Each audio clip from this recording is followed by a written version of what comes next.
I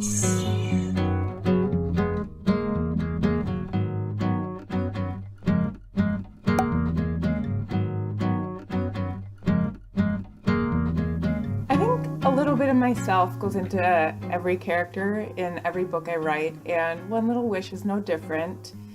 In One Little Wish, we have Scarlet, who is the main protagonist, and I see myself in her in a couple different ways. I'm from a small town, and kind of like Scarlet, I have a couple of friends that I keep very, very close to me. I think one of the things Scarlet needs to learn throughout the course of the first book and continuing on the series is to gain confidence in herself. And I know that's something I've had to work on too in every aspect, whether it be school or life or writing. Um, I think there's a little bit of myself in Noelle, but she's very glamorous, and I didn't really even bother to put pants on for this interview, so uh, I'm not as glamorous as Noelle, but I totally understand her desire to move away from her small town and go explore a big city. She chose New York, I came to LA, and I also understand her desire to want to move home, but being torn between the appeal of a big city. So there's a little bit in every character.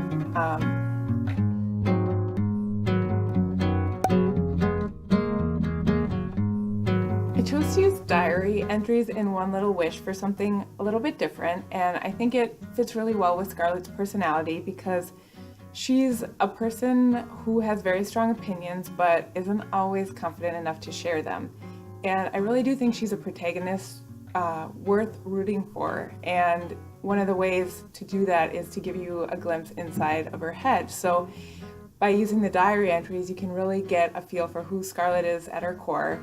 She might censor some of the things she says out loud in town or around her friends, around book club, around, anyone in luck. But in those diary entries, it's just you and her.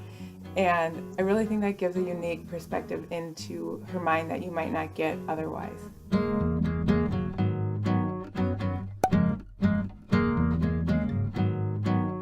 In all my books, whether it's a Lacey book or a Scarlet book or girl tripping, girlfriends play a pivotal role in pretty much every story that I write. And I mean, boys are great, but when you find that one special girlfriend or those couple really close girlfriends, I think that adds a lot to a person's life. And I know I've been lucky. I have two sisters. We're all really close. And I have a small group of friends, that I've been friends with for 5, 10.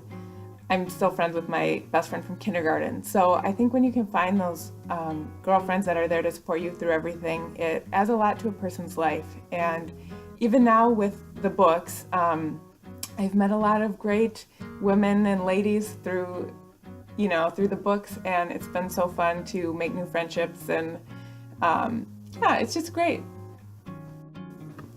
And I've just been so lucky in my personal life that I think it just bleeds over into the manuscript, and I can't not include it.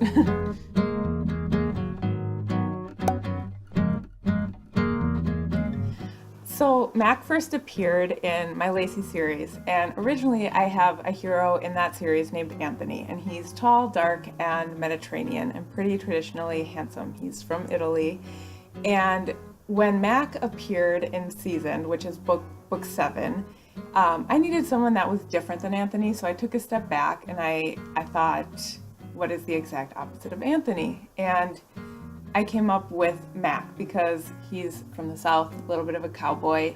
He's still flawed, he makes mistakes, but it comes from a good place and he has a good heart. And at the end of the day, he really loves Scarlett, and I think everyone is looking for that one person who, loves them no matter what. And I think Mac and Scarlett have that very special something.